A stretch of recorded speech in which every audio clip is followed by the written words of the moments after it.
पंजाब 5 नदियों की धरती, बहादुरी और रंगीन संस्कृति से भरी हुई है। यह भूमि अपने समृद्ध इतिहास और जीवंत परंपराओं के लिए जानी जाती है, जहां हर कोने में एक नई कहानी छिपी होती है। इसके इतिहास में महाराजा रणजीत सिंह एक बहुत बड़े और कुरेजी, दूरदर्शी और नेता के रूप में याद किए जाते हैं। उन्होंने अपने अद्वितीय लीडरशिप और स्ट्रैटेजिक कौशल से पंजाब को एकजुट किया और इसे एक पावरशाली राज्य में बदल दिया। शेरे पंजाब के नाम से जाने जाने वाले रणजीत सिंह ने उत्तर भारत में एक पावरशाली राज्य बनाया, जो कई टुकड़ों में बंटा हुआ था, और एक खुशहाल और सबको साथ लेकर चलने वाले समाज की नींव रखी। उनकी सेना, जो बहादुरी और अनुशासन का प्रतीक थी, ने कई वॉरों में विजय प्राप्त की और उनके राज्य की सीमाओं को सुरक्षित रखा। उनकी कहानी सिर्फ अतीत की एक कहानी नहीं है, यह दृढ़ता, महत्वाकांक्षा और वनता की ताकत की एक कहानी है। रणजीत सिंह ने अपने जीवन में कई चुनौतियों का सामना किया, लेकिन उन्होंने कभी हार नहीं मानी और अपने लोगों के लिए एक बेहतर भविष्य का निर्माण किया। 19वीं सदी के पहले भाग में रणजीत सिंह का राज पंजाब के लिए एक अद्भुत बदलाव का समय था। उनके रूल काल में पंजाब ने न केवल राजनीतिक स्थिरता प्राप्त की, बल्कि सामाजिक और सांस्कृतिक विकास की दिशा में भी महत्वपूर्ण कदम उठाए। उनके शासन में इस क्षेत्र ने अभूतपूर्व शांति, आर्थिक विकास और कला और संस्कृति का विकास देखा। रणजीत सिंह ने अपने राज्य में व्यापार और उद्योग को प्रोत्साहित किया, जिससे पंजाब की अर्थव्यवस्था को नई ऊंचाइयों पर पहुंचाया। उनकी विरासत आज भी कई पीढ़ियों को प्रेरित करती है, हमें याद दिलाती है कि एक व्यक्ति भी एक राष्ट्र की किस्मत बदल सकता है। महाराजा रणजीत सिंह की कहानी हमें यह सिखाती है कि साहस, दृढ़ता और वनता के साथ हम किसी भी चुनौती का सामना कर सकते हैं और अपने समाज को बेहतर बना सकते हैं। रणजीत सिंह का सफर 1780 में गुजरांवाला शहर में शुरू हुआ, जो अब पाकिस्तान में है। एक सिख परिवार में जन्मे उनका बचपन सुख दुख दोनों से भरा था। उनके पिता महासिंह सुकरचकिया मिस्ल के सरदार थे, जो पंजाब में सत्ता के लिए संघर्ष कर रहे 12 सिख मिस्लों में से एक थी। रणजीत के जीवन में बहुत कम उम्र में ही दुख आ गया। उन्हें छोटी उम्र में चेचे के दाग हो गए, जिससे उनके चेहरे पर निशान पड़ गए और उनकी बाईं आंख हमेशा के लिए खराब हो गई। इस अनुभव ने, हालांकि दर्दनाक था, उनके अंदर एक मजबूत इरादा पैदा किया। उन्होंने खुद को शारीरिक प्रशिक्षण में डुबो दिया और युद्ध कला में महारत हासिल कर ली। एक छोटे लड़के के रूप में भी असाधारण साहस और लीडरशिप के गुण दिखाए।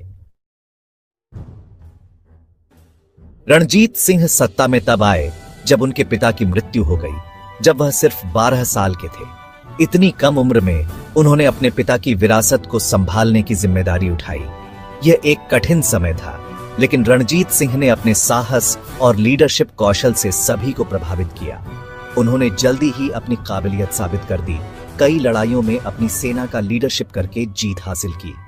रणजीत सिंह ने अपने सैनिकों को प्रेरित किया और उन्हें एकजुट किया, जिससे उनकी सेना ने कई महत्वपूर्ण वारों में विजय प्राप्त की। उनकी रणनीति और युद्ध कौशल ने उन्हें एक महान योद्धा के रूप में स्थापित किया।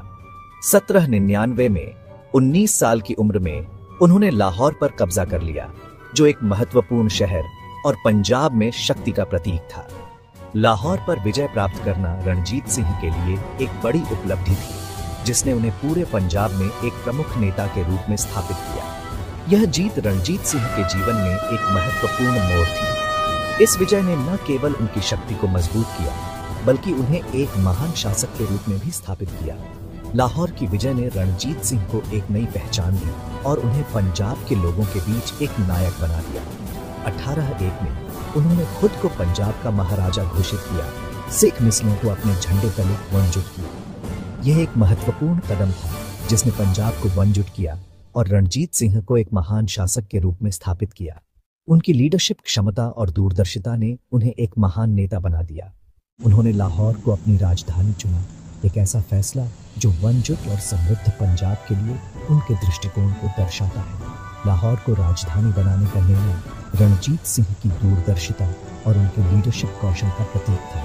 इस निर्णय ने पंजाब को एक नई दिशा दी और उसे एक मजबूत और समृद्ध राज्य बनाया। वह स्थिरता बनाए रखने और अपने राज्य का विस्तार करने के लिए एक मजबूत और अनुशासित सेना के इंपॉर्टेंस को समझते थे। रणजीत सिंह ने अपनी सेना को वनजुट और अनुशासित बनाने के लिए कई सुधार किए। उन्होंने अपने सैनिकों को प्रशिक्षित किया और उन्हें एक मजबूत और अनुशासित सेना में बदल दिया।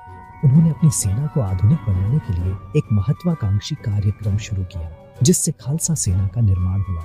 रणजीत सिंह ने अपनी सेना को आधुनिक हथियारों और तकनीकों से लैस किया, जिससे उनकी सेना और भी मजबूत हो गई। उनकी सैन्य सुधारों ने पंजाब को एक मजबूत और सुरक्षित राज्य बना दिया। भाग 4, एक नए युग के लिए एक आधुनिक आर्मी।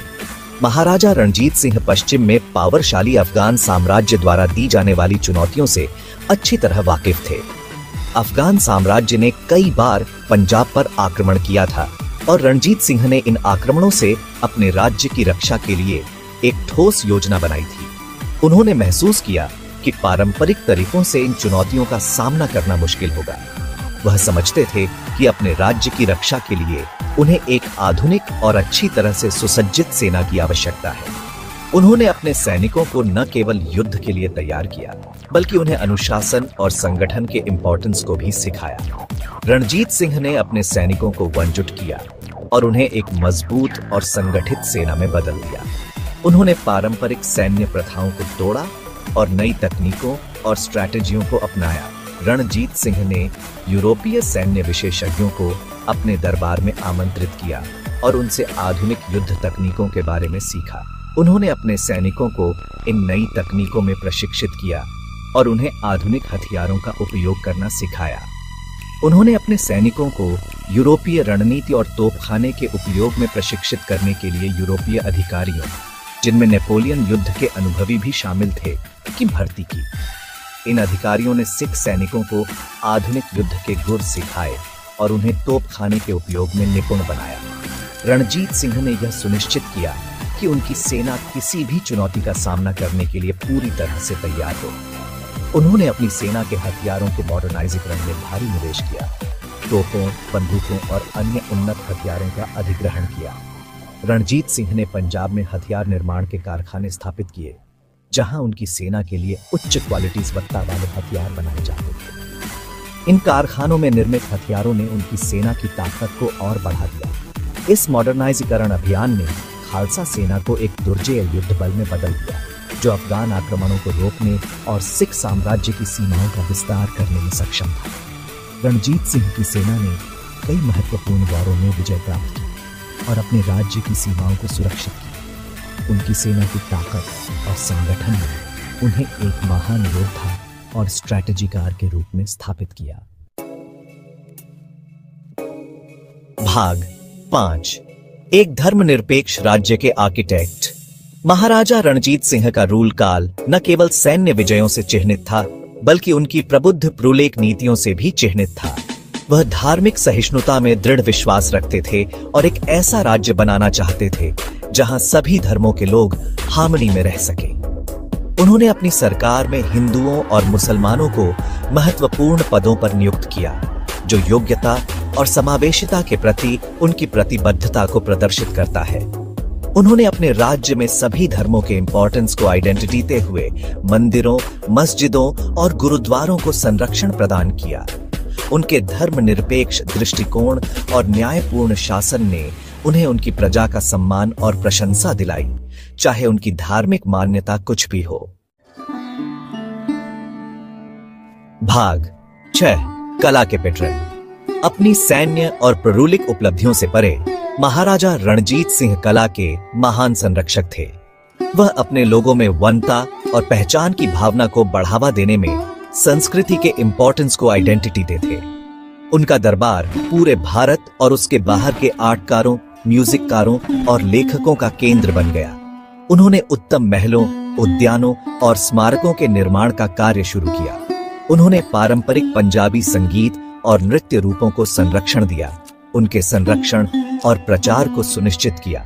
उन्होंने विद्वानों और कवियों को अपने दरबार में आमंत्रित किया, लिटरेचरिक गतिविधियों और पंजाबी साहित्य के विकास को प्रोत्साहित किया। उनके रूल काल में पंजाब में एक जीवंत सांस्कृतिक पुनर्जागरण देखा गया, जिसमें लाहौर कला और शिक्षा के केंद्र के रूप में उभरा।